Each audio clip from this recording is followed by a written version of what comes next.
here, though we will see. Oh no! Huh, they go straight back to the Renekton.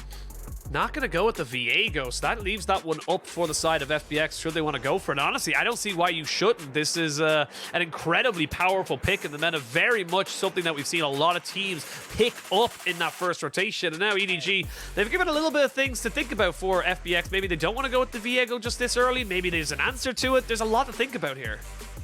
The thing that confused me, right, is the fact of you have like different prio picks left open, the Viego and Lee Sin being the ones we highlighted, and instead opting into the Renekton. I think it shows EDG coming in with like some perceived idea of how to play against FPX, or some weakness maybe they need to cover up, some strength they feel like they can abuse. And FPX gonna go with a similar one too, not the Lee Sin this time, but instead gonna go with the Viego, so another prio pick, and also gonna get Lwx with the Aphelios once again, who has just been the go-to AD carry this time around. Do EDG just go back towards the Diana and maybe, you know, bring out a Lucian again, or bring out the Lee Sin this time around? That's what I want to see, because you expect an AD solo laner to come out with this one, and they do lock it in. Yep, like this from the side of EDG. Getting themselves Diana, which Jiejie was just not really great on, if I'm being totally honest, but having that Lee Sin as well means they have got more agency into their solo lanes. Of course, you can flex the Lee Sin between top and mid. They can, you know, do something there with that if they so choose. And now with FPX locking in their bot lane, we're going to see FPX banning away, I imagine, AD carries, and EDG banning away those solo lanes. Last time we did see FPX take away one support and one AD carry. It was the Rakan and Varus, so wouldn't be surprised if we just see that one once again. And for EDG, you can look to potentially take away mid laners like you did last time around, but I don't really know if there's too much threat coming out from that one. Always can look top as well. We've primarily seen Viego go top in LPL on patch 11.14, so I'm going to be curious to see who on FPX gets their hands on that one. Tian has been the primary Viego player on the side of FPX with 6 picks on it compared to 1 for Nuguri and only 2 for Doinb. Wait to see what they want to go for. Of course, the Varus, the Sniper Viper, not going to be happening in this particular game. Could go with Caitlyn, who's the actual sniper, but don't think we'll be seeing Caitlyn anytime soon in any meta, really, unless all 10 bans went into AD carries. As EDG now thinking about their last ban. Honestly, there's so many they could go for. They're going to go for the sets, try and stop any big bruiser in that mid lane. And now FPX, they've got options. They've got so many things they can go for. You can see them, they're cycling through them. They're not afraid to bring out anything blind into this draft. Yeah, the Kennen's still available, maybe with the fact that they have the Lee Sin and have that kick to, you know, take him out of fights, maybe feeling like they don't need to go for that one. We're still going to wait to see where that Viego pick does go. Bringing out the Gnar. This is something we have seen Nuguri play this split. Actually, 3 games on it this split. 100% win rate, so something he's very comfortable on. Does give them, I'd say, more engagement than they last time. It's still conditional in the sense, right? You need to hit Mega and then pop in, find a flash, get onto the backline unless EDG do give you that free angle. So EDG going to shift gears and put more range into their team composition. Still, EDG's comp to me looking not necessarily strange. You do have like a very clear way of playing out front to backs. The Karma there to accentuate your front line. You do have a lot of sustain coming in, but Karma champion that does fall off if you're not able to get ahead. And we get Tian on the Lillia. This was something that Tian became one of the best players in the LPL last year when she did start finding her way in. Or are we okay? You know, Penguin, I'm not gonna hold my breath. I can't remember what region I was watching the other day, but I remember seeing a solo lane Lillia come out. I still would expect this to go into the jungle, as you do have double AD solo laners, but FPX bringing out a bit of a fun one. Yeah, really are bringing out a little bit more of a variety here, and I agree with you in the EDG sense that yes, they have got a very set way of how they engage and stuff like that, but it does feel like their first 3 picks and their last 3 picks are going to be separated. I wonder, did FPX switch? We will see as we get in. But talking a little bit more about EDG until we do see that one. Yeah, like I said, you're playing out front to back. You have these shields to prop up your Lee Sin and your other top side members. You're gonna try and play off range. For the side of FPX, it's going to be a little bit more interesting. We do have the Aphelios in the bot lane, so you can play off that range as well, but I think we saw them swap to the Lillia in mid. Still waiting on that one, but for them, they still have ways to play out through team fights as well, right? You have the Viego looking for the resets. You do have a comfortable setup for Nuguri up in top side with the Gnar. And now we get to find out, Penguin. We do have Lillia in the mid lane. Mid lane Doinb on Lillia. Yes, there we go. All right, Lillia coming into the mid lane. And honestly, I'm not quite sure how this matchup goes. I don't think many people do, but I'm curious to see how he's able to get priority, because when I think of Lillia, I think of that big AoE team fight sleep, and that's what he's going to be looking for. Yeah, I'll be honest, not a matchup I'm too familiar with. Lillia up against the Lee Sin. I think we still we see Lillia max Q in the mid lane, still going to be able to look for certain trades with your spells on low cooldowns. But we're going to see how this one goes. This one's interesting. You have AP in your mid jungle role. We were hitting on so much about how FPX do play so much through mid jungle, can look for those opportunities onto Scout. If Doinb can find some massive way into the enemy team, set up for a big sleep, and even set up Nuguri to find like good follow through, and then Tian and Lwx being your damage dealers. Yeah, we have seen mid lane Lillia, if you watch the ERLs or some of the other wildcard regions, that has come up a couple of times. So it's not completely unheard of, this split, but definitely a new flavor within the LPL. And here we are, Lyric, jumping onto the Rift for our second and potentially final game of the regular split. And Doinb looking like he wants to be a little bit more spicy with this Lillia. And honestly, you'll just have perma-push in these first few levels because the Lee Sin can't really walk up to you. And I would assume you could probably play around him with like your range and movement speed a little bit in terms of like trading with the Q and trying to get out from his Sonic Wave and be able to play around through that one. If Lee Sin can get on top of you, of course, it can be quite rough in terms of just being so tanky, having a lot of burst in his kit, and you being a relatively squishy champion. We are going to see both junglers, though, start on the top half of the map and make their way down. For EDG, they should have Prio in bot lane, as we do see. They're losing out in mid. And then top, a little bit surprised. Nuguri didn't actually catch if he leashed or not. That would explain why this wave state did go like this, or if Flandre was able to find a good trade. But looks like FPX setting up for the level 2 gank top. Well, there is a level 2 for Flandre, so see what he actually took after that. He did take the slice and dice, but he slices in, crunches down. Flandre's dead. There's nothing he can really do here. He knows he's going to have to fall down, and oh, Tian with the prediction. Doesn't have to use any summoners himself, and that is first blood to FPX. Feels so bad for Flandre. And Flandre thought he had flashed it, because he actually did use flash the second after Tian channeled his dash, but still actually ends up just flashing right into it, so a bit rough for him. Jiejie now seeing that play wants to answer on the bottom half of the Rift, but Tian instantly going for the base, gonna come and catch him out here. Jiejie does have a level lead. Meiko can try to hover, but right now they're just trying to force him in, so Crispin actually get here first. Oh, they can, but it is going to be Tian taking away that buff, and a flash a little bit late. Ooh, I feel like FPX, if they hadn't known exactly where this EDG bot lane was going, could have maybe committed to that. But with Meiko and, of course, Viper having the priority, has to succeed that. But it's kind of looking a little bit panicked here as we look at the replay. This is just straight up creative pathing from the side of FPX, knowing that Flandre will be looking for that early push.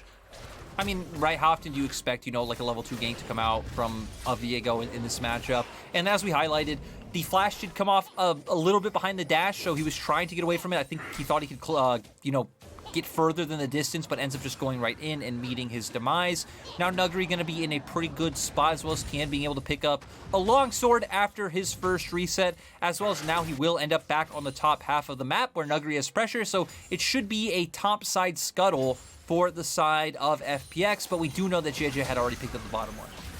Yeah, just being trade of scuttlers, of course, a little bit of an assist there for Tian, a scout. See how much damage he takes just by trying to walk up onto this Lillia. You would not expect it, but the corrupting pot along with the passive, you just get so much just take damage down, and I would not be surprised to see him go with the Liandry's Torment, maybe even into a I can't remember the second item over, but again, more dots, more DPS as such onto this side, and just try and make this Lee Sin priority. Just Embrace, sir. That one. I was thinking Iconic Embrace, and I was like, no, it's not Iconic. Could also go the Cosmic Drive route, we can see where Doinb wants to go. Heck, with Doinb, we actually don't know. Could go full tank. You just can't count things like this out. Yeah, we like to hypothesize here.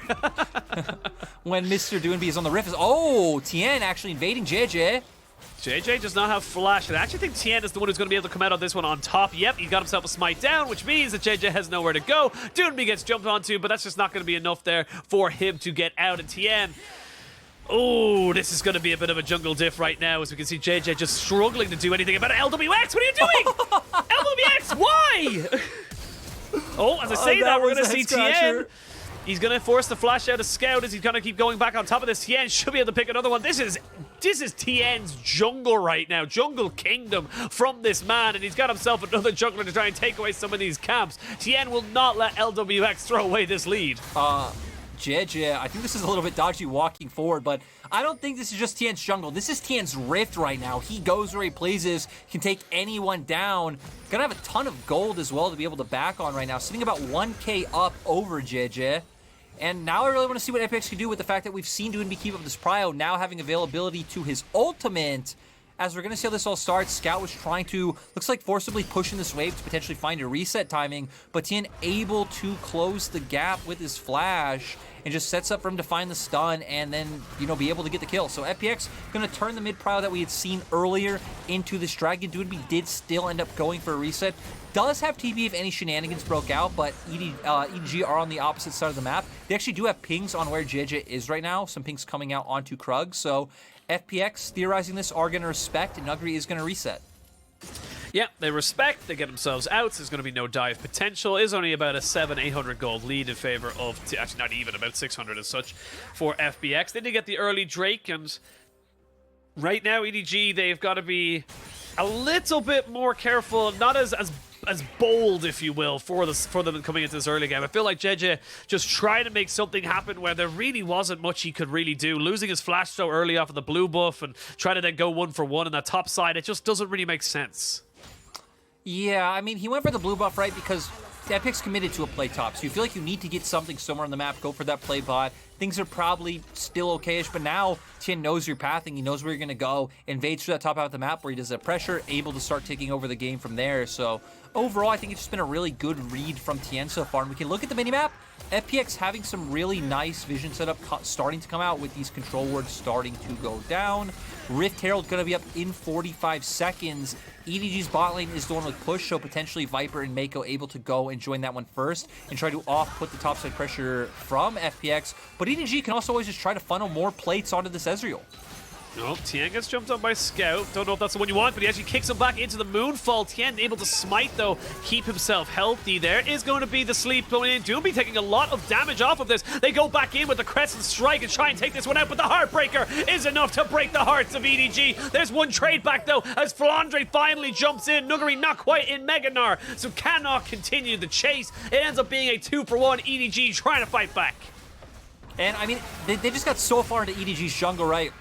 Pretty much diving under their tier 1 turrets. Flandre able to join first as well. Tian almost able to pull it out with those Heartbreakers, but in the end still going to get bursted out by Scout and Jiejie.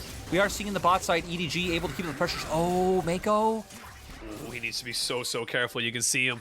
Just wants to pick up some honey fruit, jump in with his friend there. Get off my honey fruit as he gives him an auto attack and gets him a little bit more mana and health back. But this is good from EDG's bot side. They're actually ahead in gold because of it. They've got a 20 CS lead. They're getting plates. They've got a kill as well. And not only that, but Lwx had to flash during that last exchange. Yeah, I mean, that I've actually just kind of been sitting here scratching my head at that having to come out. So FPX is going to keep ignoring their bot lane. I'd love to see EDG just start all-inning on this, right? Start all-inning on your strong side where you have an advantage, as Flandre doesn't have flash, does have the E though, so is going to be able to get out, but FPX continuously investing all their resources in the top side. You finally see EDG make the swap to playing out through Viper and Meiko, going over to the meme that, you know, the 2-win conditions, Viper and Meiko will carry, or you wait for Viper and Meiko to carry, as FPX are still here, Flandre. They are, but the Dominus is not quite off cooldown just yet. Flandre, I don't think you're going to be getting out of this one, my friend. Nope, he's going to try and keep himself alive as long as possible. We'll have a little bit of sustain off of the Q, but just nothing else he can really do. And that's going to mean that top turret does go down. At least a couple more plates, at least, for in favor of EDG or FPX. But with so much being invested in that top side, actually both lanes, mid and bot, are actually in favor of EDG. So they're still keeping in tow of gold despite being down in kills. I think also crucially the fact that EDG were able to get off their play first and get resets off on the map means that they have tempo, right? So FPX not able to just turn that topside dive into a Rift Herald because EDG's other members already making their way onto the map, already pushing out that mid lane like you just highlighted. So this should go over to the side of EDG. Nuguri's Mega just timed out, so really no way of FPX to look for a contest. And EDG now gonna have options where to use this one. both mid and bot turret are pretty much primed to look for this. I think EDG's bot lane should be able to take turret without this coming up. You probably would want to just use it mid and then start putting that pressure. Bot is Sleep.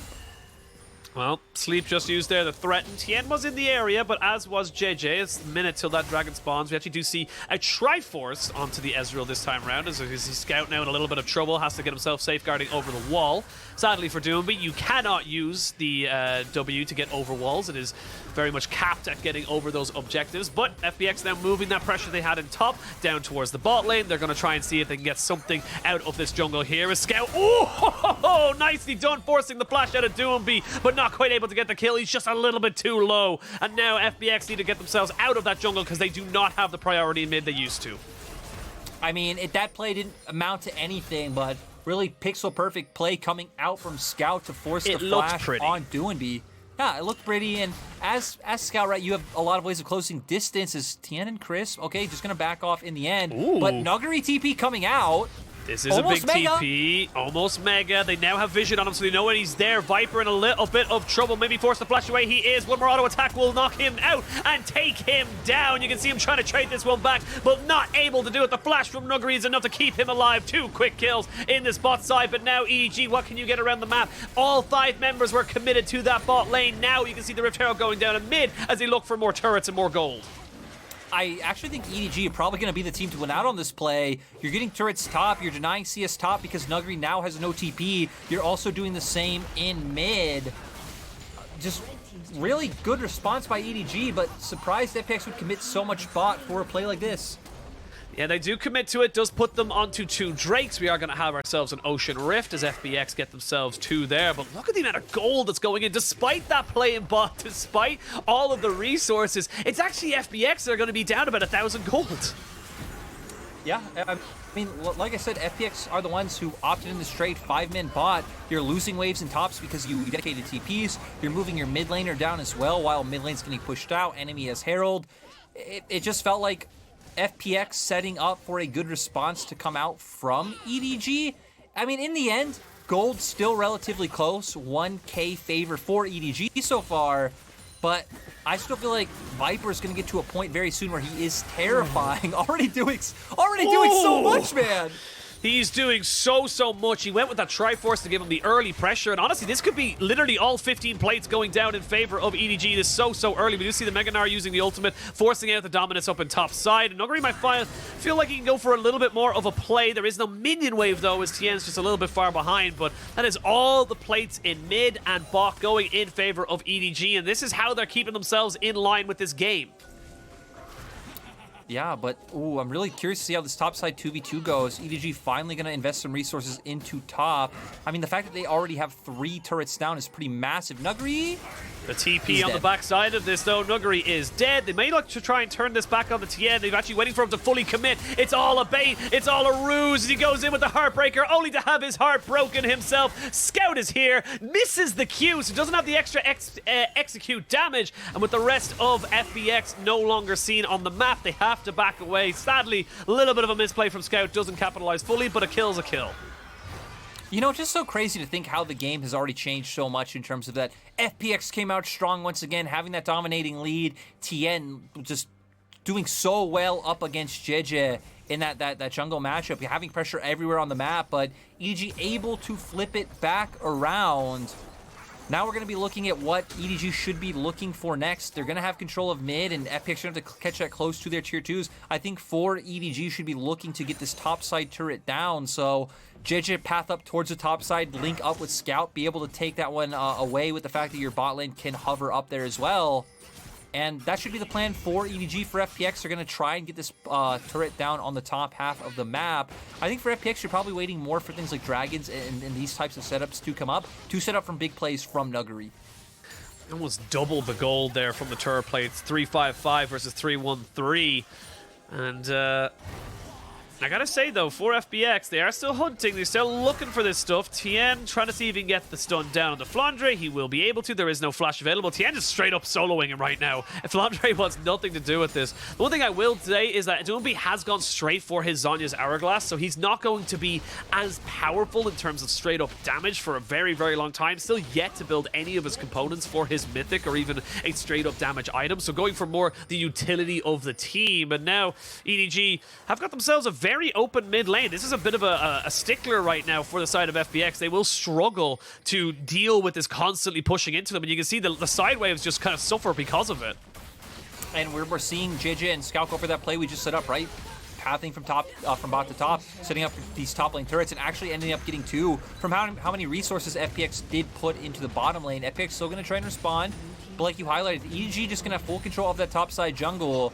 Walking into the potential poke from Viper's Ezreal is going to be so painful, as Lwx still not even finishing his Immortal Shield Bow just yet, so FPX might even having to be in the camp of just waiting for this Aphelios to come online, but I feel like EDG could just accelerate the game so much in that time. Yeah, we're going to see a dragon in a minute's time as well, as we see the top laners fighting over this red buff. Good job, Flandre, but you take a hefty trade off the back of it, and Nuguri's feeling fine about it, but I don't know if you want to fully commit to this one, Nuguri. The rest of EDG are moving forward really, really quickly towards you. He is eventually going to go Mega, but look at the damage already onto this tank. He's going to get Mega'd out. Jiejie picks up his second kill, and with 30 seconds until this dragon spawns, not a great start for FPX. No, but FPX very clearly opting into the gold trades on the opposite side of the map. Gonna just try and get this top turret down. We see Lwx picking up camps around mid lane. They know that they cannot fight EDG right now. It just isn't in the cards. If they do it, they will just be throwing away their lives. So they're going to try and avoid them, try and stay relevant, as EDG do have a 3k gold advantage. And this is what FPX said, remember? They need to be careful of the macro coming out from EDG. It does feel like FPX kind of put themselves in a lot of these positions where EDG have been making these cross maps, and EDG just continues to getting more.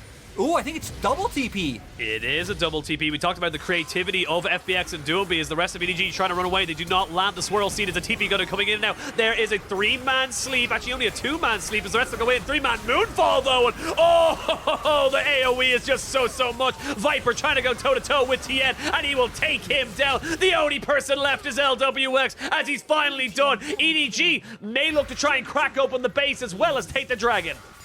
Yeah, they definitely can look to do it. As, you know, Penguin, after game one, I thought, you know, a hype day like this, how are we only going to get 4 games? EDG bringing it back, going to make sure we go the distance. It's not over by any means, but 6k gold lead. EDG now in such prime position to continue to take these team fights, even end up getting this last inhibitor turret, get their first dragon on the board. Now we're going to want to start seeing resets come out to make those plays on top side. We're going to go back to the double TP setup coming out. EDG doing a nice job of keeping formation, staying nearby. Nuguri also nowhere close to Mega, so actually not going to provide much in this. Doinb having to flash in to try and get the engage. Does get a 2-man sleep onto Karma and Lee Sin, but right there, Diana buying so much space. Jiejie just so crucial with that ultimate coming out. And then Viper on the opposite side taking down Tian. Flandre TP's in to help Jiejie out. And Jiejie really felt like the savior in that fight. Really did. Not a great game one, but definitely showing up in game two. The ultimate, along with the stopwatch to just buy so much time, doesn't give up his life. Instead, takes the lives of several FPX members. Now, that Riptide's got to be unoptimized because they do not have the time to kind of keep it up, keep it going. So they're just going to try and get a charge off with it as much as they possibly can. And you can see already down below half HP, this isn't getting a charge off. Oh, TP though, on the backside of this is going to all be a big old beta scout. And Jiejie trying to see if they can find someone. Lwx's Immortal Shield Ball has already been popped, and Doinb needs to go back in on that fight. He's dead. He'll get a 2-man sleep going, and the Heartbreaker on top of the Karma as Tian now tries to run away, tries to keep himself alive, but he just cannot run from what is happening. Flash forward by Scout, even uses the blast cone to keep him up in the air, and that's going to be 2 quick kills for the side of EDG. They have no easy objectives. They can't even take Baron.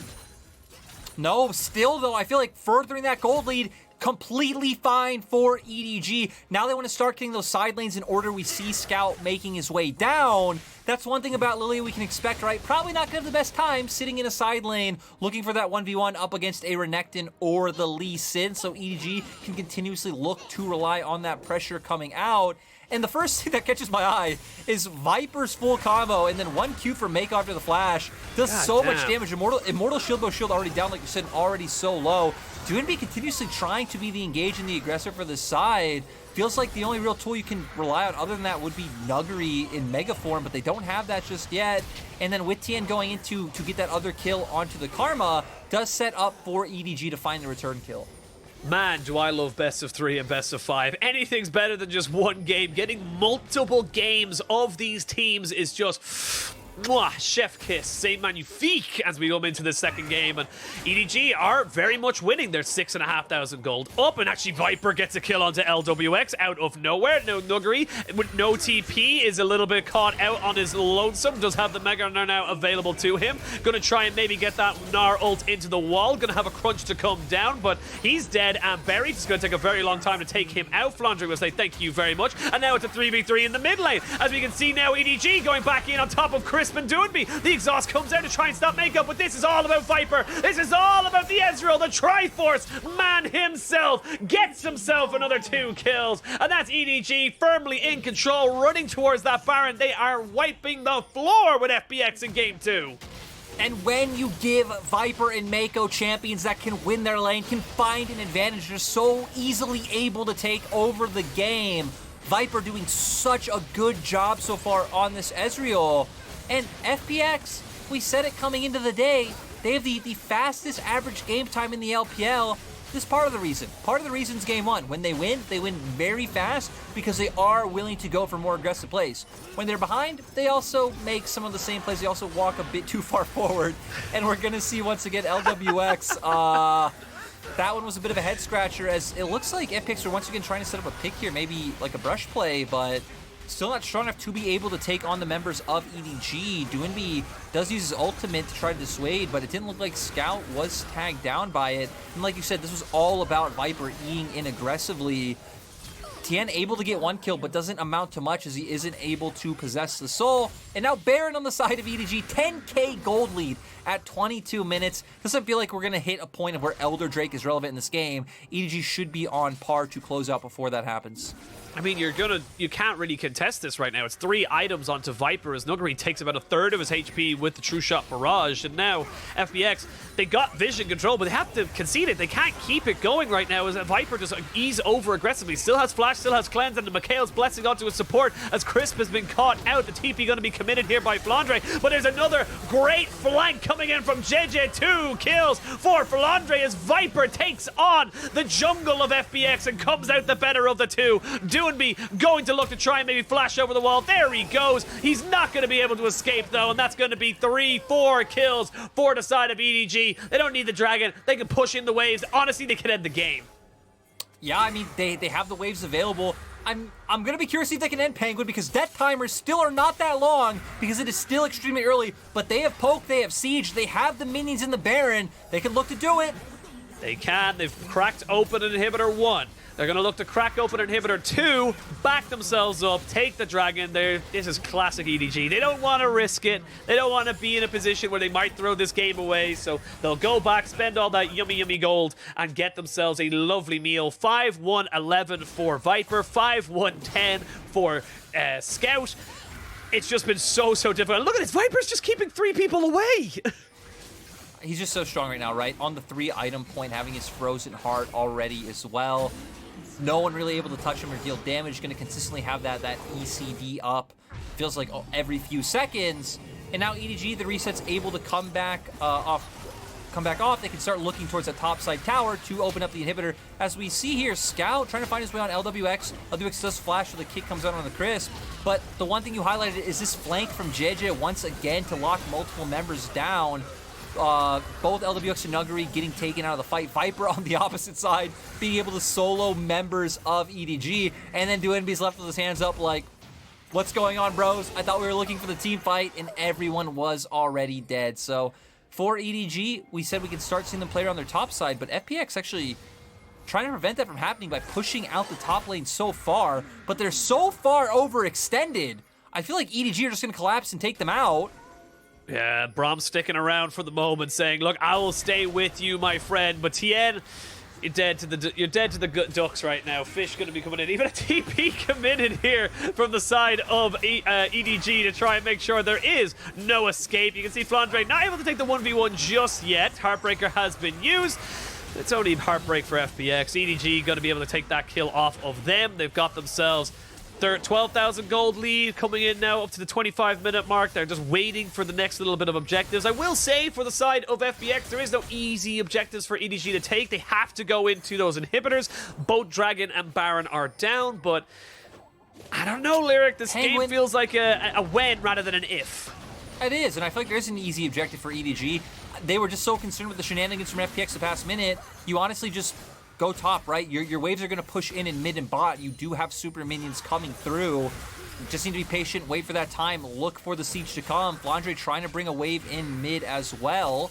Oh my god. So going to start pulling FPX apart, and we just continue to see that damage coming out from Viper, and FPX having no real way of walking forward, because remember, the big engage point for FPX this whole game has been the Lillia.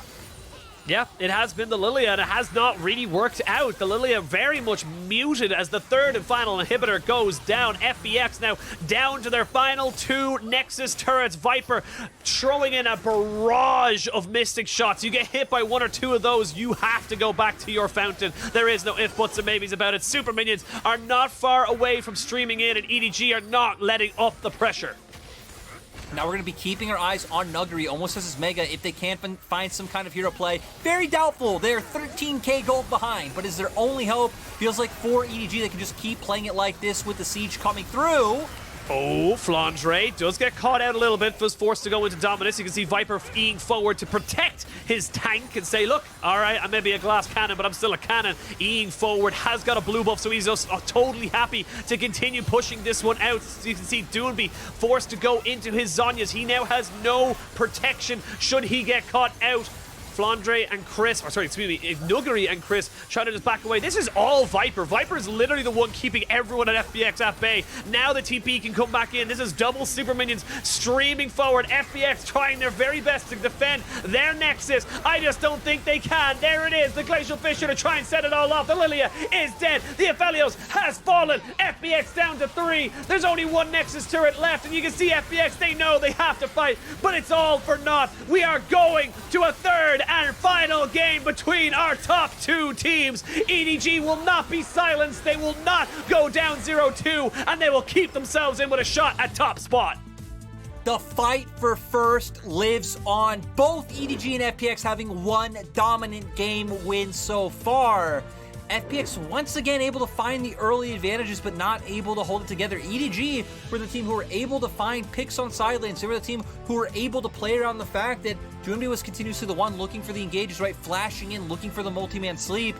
Then they were able to find a really easy pick on a very squishy Lillia. So for FPX, they fell behind through picks. They fell behind from how they had to try and set up these team fights, unless they were just going to try to play to let EDG walk into them, which you're up against an Ezreal Karma. That's not going to happen. We saw what Viper was able to do. And most crucially, I feel like the big thing is Meiko and Viper were able to get ahead. They got this 2v2 lane where they're able to win out. They don't feel any pressure coming in from the opposite side. And once we saw EDG putting resources into that bot lane is really when EDG started to skyrocket and take over this game. Yeah, it really was. Just no chance at all in the bot side. Once Viper got a lead, they got that 2v2 kill in the bot side, and it just... Look at that LWX stand. Yeah.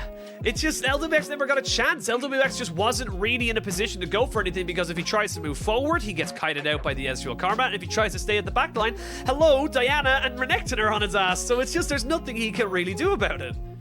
No, and that's another, facet of the game to highlight is the fact that they were able to continuously find these flanks with the Diana and the Renekton, right? Even Scout trying to find his way in with kicks. Sometimes they were outplayed, but still typically getting in the backline and forcing out flashes from multiple members. So definitely felt like a really hard game for the bottom lane of FPX to play. Let's remember early on, FPX were continuously forcing on the top half of the map, right? It was all about invading the enemy jungle, playing on the topside river with Nuguri and Doinb pushing in, and it gave this window for EDG to just all in on the Ezreal Karma lane. So nice play coming out from EDG. They just played off their range advantage so well. FPX having some, I'd say, questionable trades in terms of objectives. There's the 5-man bot play that does stand out, where it just felt like EDG outright got more. So for EDG, those trades were the things that FPX said they had to be concerned about, though once again it felt more like FPX were the ones who dictated those choices to come out rather than EDG. EDG capitalized, and EDG completely took over the game off of them. So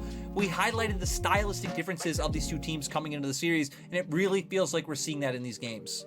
Yeah, honestly, I feel like, yes, LWX, you can meme about his damage, you can talk about how it wasn't a great game, but honestly, even when they did go that 5-man bot, everyone else was taking the gold. Everyone else was taking all the resources. He just wasn't really left with anything. So I don't really want to go too harp and too gun-ho on the, you know, LWX hate train as all, because I don't feel like he was set up for success for his team. And honestly, straight up, you know, the idea of the Lillia was nice, not great on the execution. So I would like to see maybe FPX change that style up. But ladies and gentlemen and everyone else, we are going to a game 3. We're going to send it to a quick break. Get your snacks, get yourself set up, because this game 3 decides it all. Winner goes to first, second will be the second of the rest. And